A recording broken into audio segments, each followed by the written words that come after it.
Boa noite a todos. Sejam bem-vindos.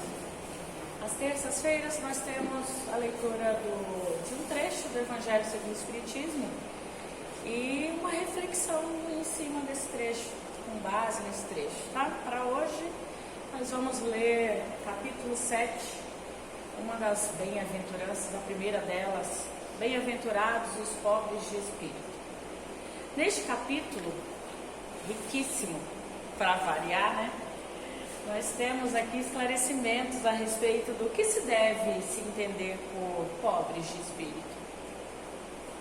Aquele que se eleva será rebaixado também, é uma outra parte do capítulo. O capítulo também nos traz textos sobre os mistérios ocultos.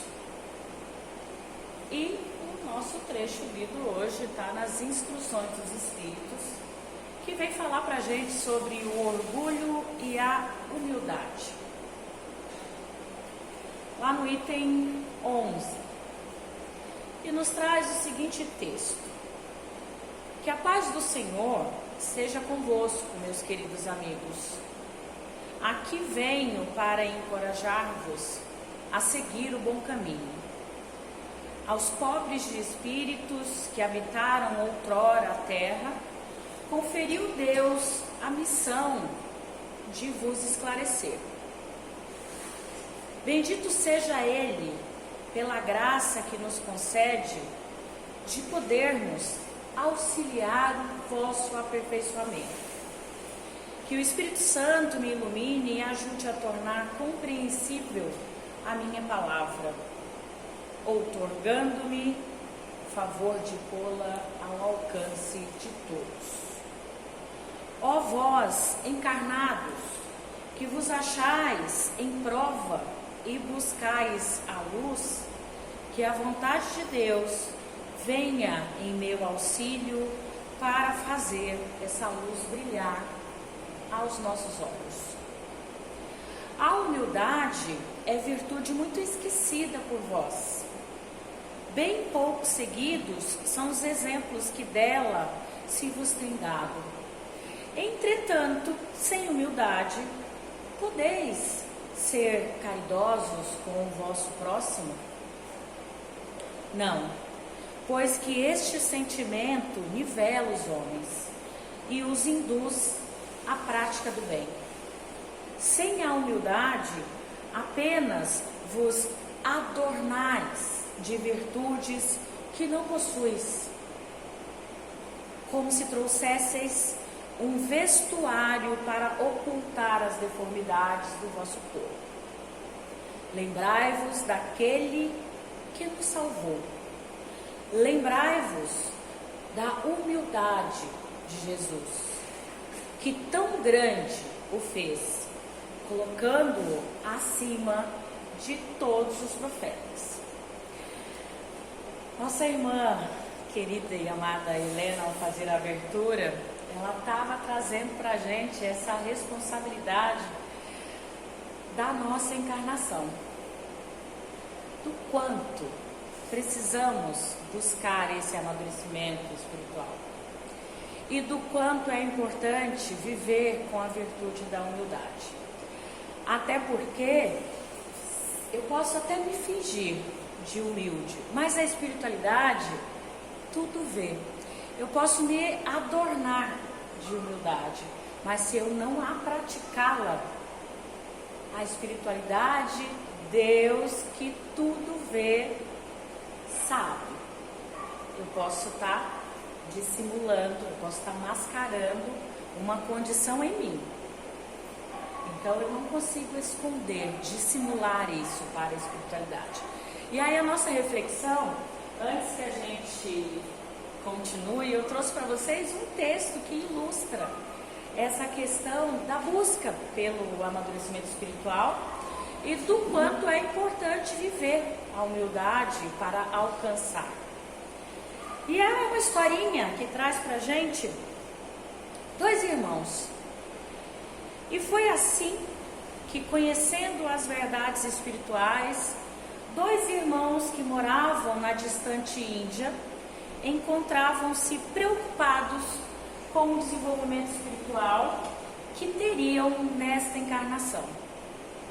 Ficaram sabendo que numa colina em determinada região próxima, uma entidade materializava-se para os que a procuravam e aqueles que fossem merecedores, dizendo lindas palavras confortadoras e levando as pessoas a refletir sobre a importância da reencarnação na Terra. Sendo assim, dirigiram-se à localidade e após alguns dias de preces, meditações, nas brumas da manhã, o mestre oriental surgiu à frente deles.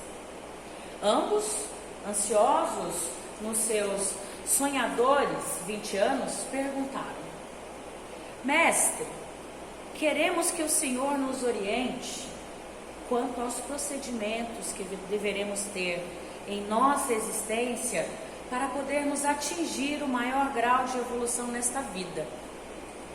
Quem não quer uma orientação nesse nível? O mestre oriental sorriu e disse: a orientação que vos dou é a seguinte: sigam o impulso de vossos corações e daqui 20 anos, nesta mesma colina, nos encontraremos e vos direi qual dos dois atingiu o maior grau de elevação espiritual nesta existência.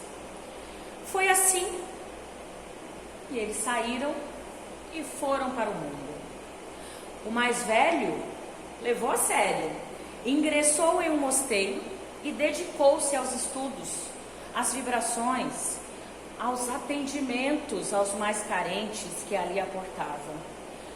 Retirou-se do mundo, dedicou-se plenamente à vida espiritual, buscando a pureza da alma que o levava até a levitar. O mais novo, por outro lado, saiu para o mundo.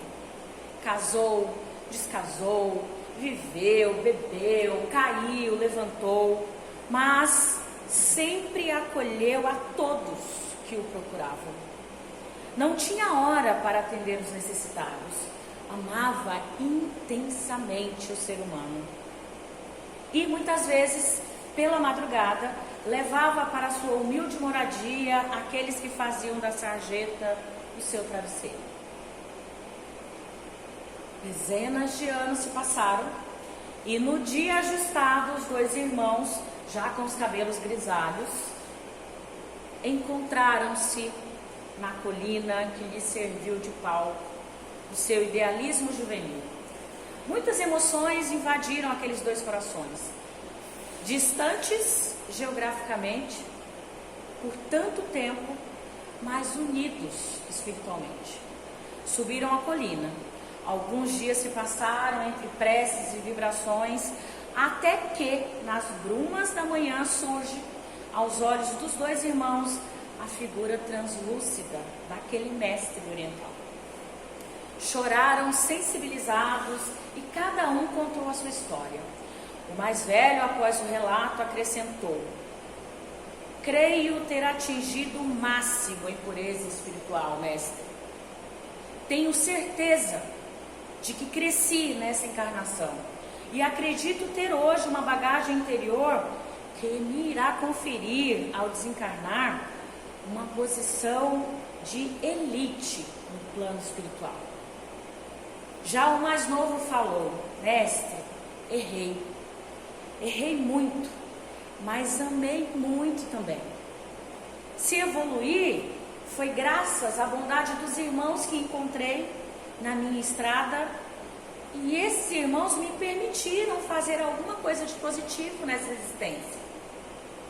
Espero um dia poder, de fato, dar a eles todo o carinho que eu recebi dessas almas maravilhosas.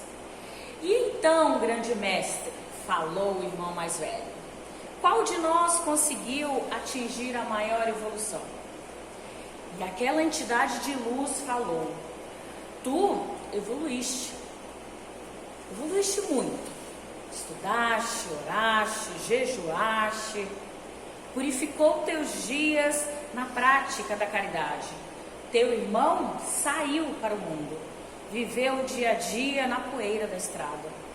Ambos estão de parabéns, mas uma característica marcante separa vocês dois. E é este detalhe muito sutil aos olhos humanos que me leva a dizer com toda a segurança que, apesar de teus esforços, foi o teu irmão mais novo quem mais evoluiu nesta existência. Mas por que, mestre? Disse o mais velho, inconformado. O que faltou em mim para que eu superasse meu irmão nessa jornada evolutiva? Meu filho, falou a sábia entidade, o que te faltou e sobra em teu irmão é a humildade. E é por isso que Jesus, o mestre de Nazaré, um dia nos disse: bem-aventurados os pobres de espírito, porque deles é o reino dos céus.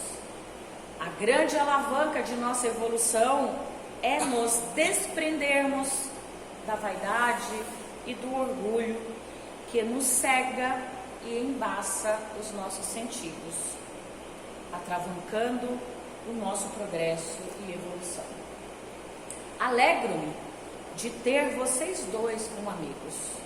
E para ti, meu irmão, deixo esta mensagem. Daqui para frente, pontue as tuas obras com a humildade, porque sempre é tempo de seguir o nosso modelo maior, Jesus. Diante desta profunda lição, de uma história que é uma metáfora, o que é que precisamos refletir? O que é que precisamos trazer para a nossa vida cotidiana para que a gente possa dar aquele passinho rumo à nossa maturidade e evolução espiritual? Devemos